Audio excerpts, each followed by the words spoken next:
آپ جانتے ہیں کہ یہ کورس ڈسٹنٹ فارمیٹ پہ یعنی فاصلاتی ترتیب پہ آپ کو کرایا جا رہا ہے، اور چاہت ہماری یہ ہے، مقصد ہمارا یہ ہے کہ اس میں سیکھنے کا عمل کسی طرح بھی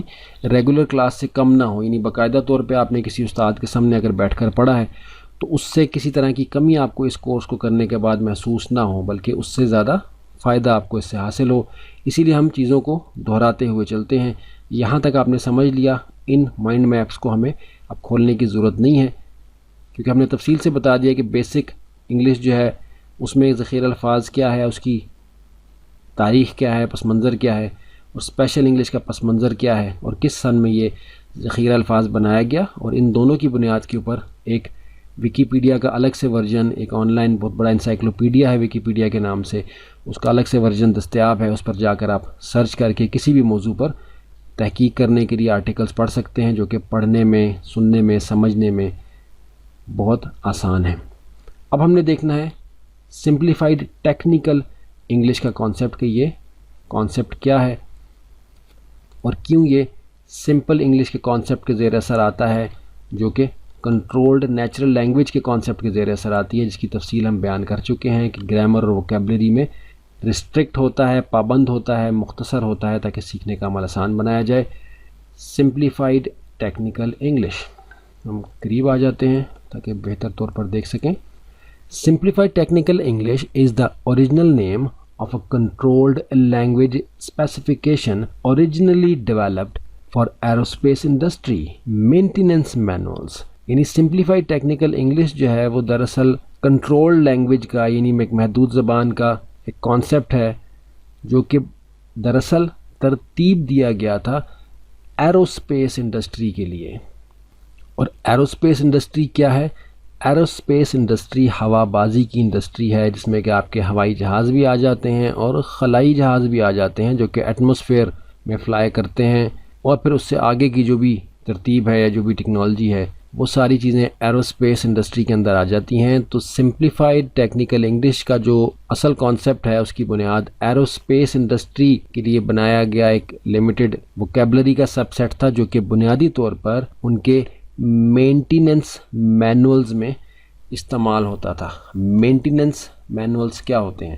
مینٹیننس مینولز یہ ہوتے ہیں کہ جو آلات ہیں، جو چیزیں آپ کی اس فیلڈ میں، اس انڈسٹری میں استعمال ہو رہی ہیں، ان کی جو مینٹیننس کرنے والے افراد ہیں، ان کی جو دیکھ بھال کرنے والے افراد ہیں، ان کی جو مرمت کرنے والے افراد ہیں، ان کے لیے جو مینولز ہوتے ہیں، جو تحریریں ان کو میسر ہوتی ہیں کتابوں کی شکل میں، بکلیٹس کی شکل میں، جو کہ ان مشینوں کو، ان آلات کو، ان کی دیکھ بھال کو کرنے کے لیے ان کو دیے جاتے ہیں، تو اس کے اندر کوئی پیچیدہ انگریزی استعمال نہیں کی جاتی، بلکہ ایک محدود سب سیٹ استعمال کیا جاتا ہے۔ It is a carefully limited and standardized subset of English. اب یہ جو سب سیٹ ہے بہت احتیاط کے ساتھ اس کو محدود کیا گیا ہے اور اسٹینڈرڈائزڈ کیا گیا ہے، اس کا ایک معیار مقرر کیا گیا ہے،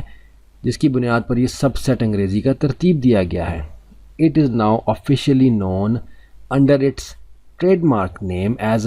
سمپلیفائڈ ٹیکنیکل انگلش، STE، جو کہ اب جانا جاتا ہے، ایک ٹریڈ مارک ہے، ایک معروف سب سیٹ ہے، جو کہ سمپلیفائڈ ٹیکنیکل انگلش یعنی STE کہلاتا ہے۔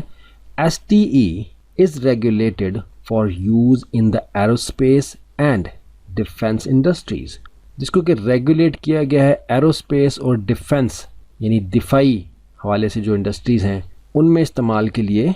But other industries have used it as a basis of their own controlled English standards. لیکن دیگر صنعتوں نے بھی اسی کانسیپٹ کو استعمال کرتے ہوئے اپنے سب سیٹس بنانے کی بنیاد کے طور پر اس کو استعمال کیا کہ اپنی انڈسٹریز کے لیے جو سب سیٹ ووکیبلری کے وہ بنائیں گے، جو کہ وہ اپنے مینولز میں استعمال کریں گے، اور جو ٹیکنیکل مینولز ہیں، مینٹیننس مینولز ہیں، وہ بہت حساس ڈاکومنٹ ہوتے ہیں، تو اس میں جب محدود زبان استعمال کی جاتی ہے، محدود زبان استعمال کی جا سکتی ہے، محدود ذخیرہ الفاظ استعمال کیا جا سکتا ہے تاکہ وہ اپنے کام کو بہترین طور پر کر سکیں، کسی بھی پیچیدگی سے، کمپلیکسٹی سے اور ایمبیگوٹی سے بچنے کے لیے، جس کا کہ ذکر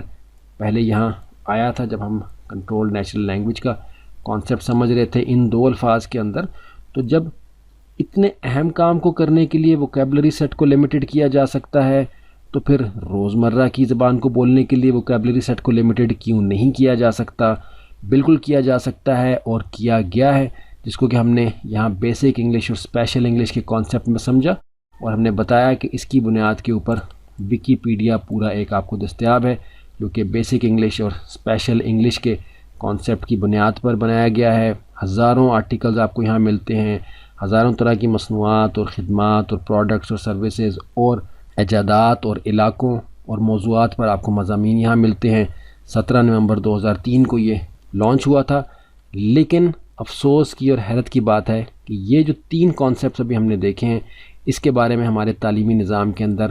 دور دور تک کوئی نہ معلومات ہے، نہ کسی کو انٹرسٹ ہے، اور نہ کوئی یہ چاہتا ہے کہ آپ کو یہ بتائے، بلکہ چاہتا کیا ہے وہ یہ جانتا ہی نہیں ہے۔ اس سے ہماری مراد، اس سے ہمارا ارادہ، نیت یا اشارہ اساتذہ کی کوششوں اور محنتوں پر تنقید کرنا یا طنز کرنا بالکل بھی نہیں ہے۔ ہم ایک خاص انوائرمنٹ کے اندر ہیں